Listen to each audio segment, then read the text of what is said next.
Cette sortie, c'est tout simplement pour chanter et dire Kasongo Yeye. Donc, je bois à la gloire du coach Mabrice, qui a été Manu Militari viré des Lions Indomptables. Je bois à la gloire du coach Mabrice, Kasongo Yeye. Obali Nanga, Kasongo Yeye. Voilà. Une fois que c'est fait, je vais exprimer ici ma reconnaissance, ma gratitude et mon bonheur au président de la FECAFOOT, le Dr Samuel Eto'o. Mesdames, Messieurs, comment expliquez-vous que André Onana, formé par la FUNDES, la Fondation Samuel Eto'o Fils, se retrouve en train d'appeler Samuel Eto'o Fils celui-là? Comment vous permettez cela?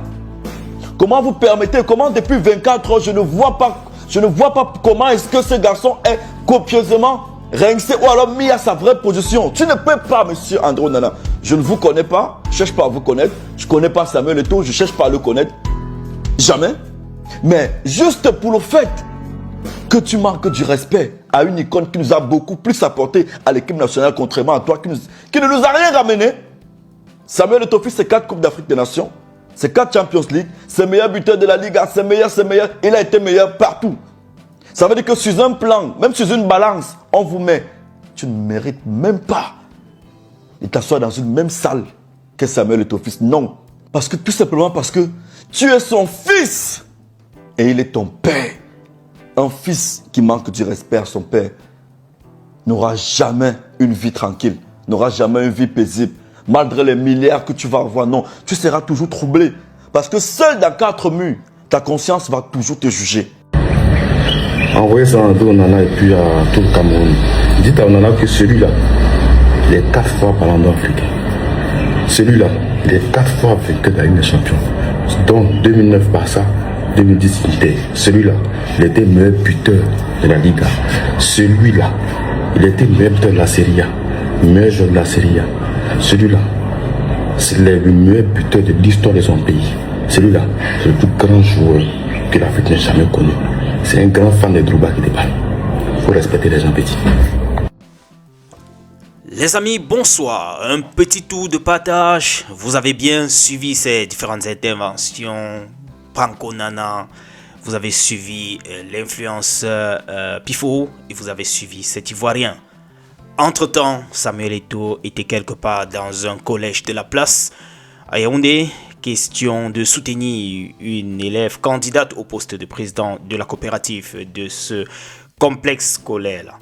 Emboîtons maintenant, comme je vous le disais, en journée avec Simon Gapandembou qui, du côté de Montpellier, a déjà validé comme ça son appel pour représenter le Cameroun à la Coupe d'Afrique, tout comme Mohamedou Naguida qui nous dit être fier et heureux d'aller défendre la patrie et promet de tout donner. Voilà, c'est encore des jeunes qui sont en train de nous faire rêver. Du côté de Osasuna, c'est Enzo Boyomo, je vous avais parlé de ça en journée, qui a aussi été validé, du moins son club a validé son appel.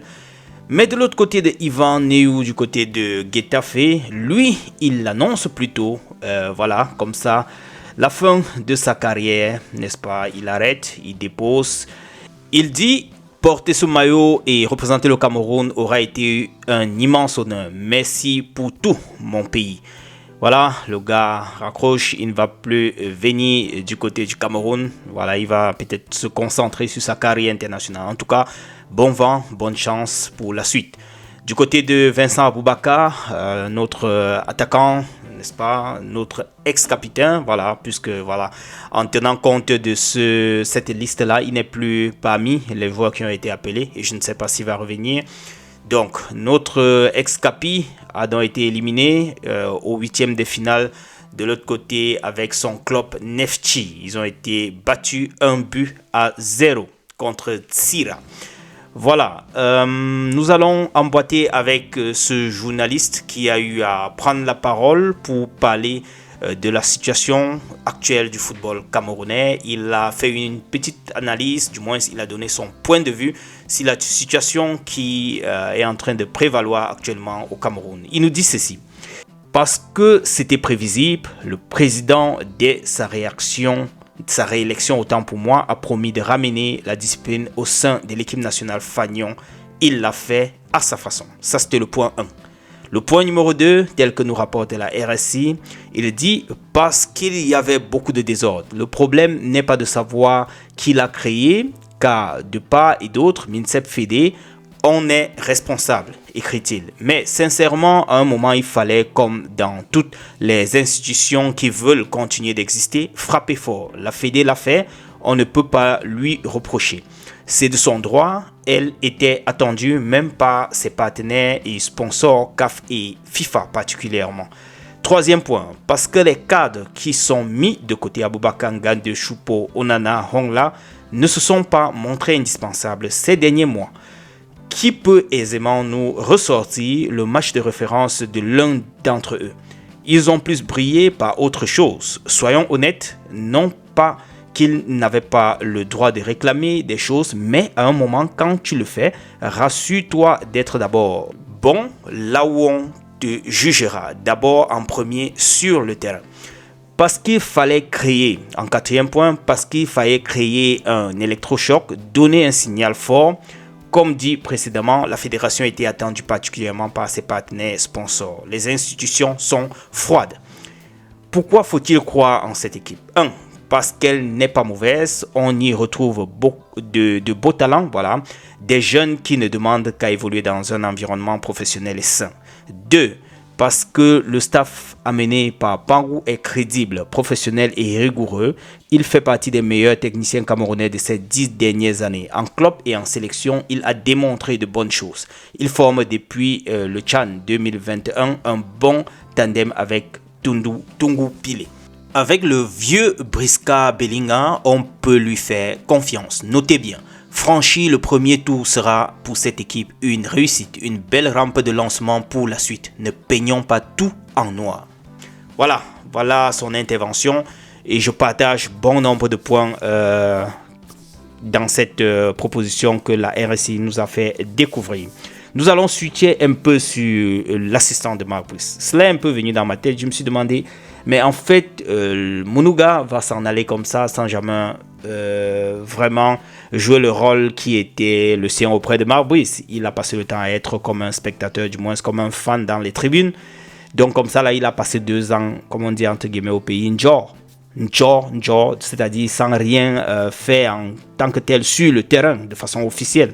Bien qu'on puisse imaginer que c'est lui qui était l'homme de main de Marc Brice. C'est tout simplement déplorable. Bref, c'était juste une petite parenthèse. Je vais vous laisser écouter cette autre intervention de Samuel Eto'o et là où il confirme que c'est le Cameroun qui va gagner la prochaine CAN. Il reste optimiste en tout cas. Bon visionnage les amis. Ciao. Quick fire question to Samuel Eto'o. So, Messi or Ronaldo? Messi. Champions League or AFCON? AFCON. Pep or Mourinho? Mourinho. Favorite goal you've ever scored? Again Brazil, in Stade de France. Ooh. Toughest stadium to play in? Camp Nou. Next question was Camp Nou or the Berenville? Camp Nou. And which country is winning this year's AFCON? Cameroon. Boo.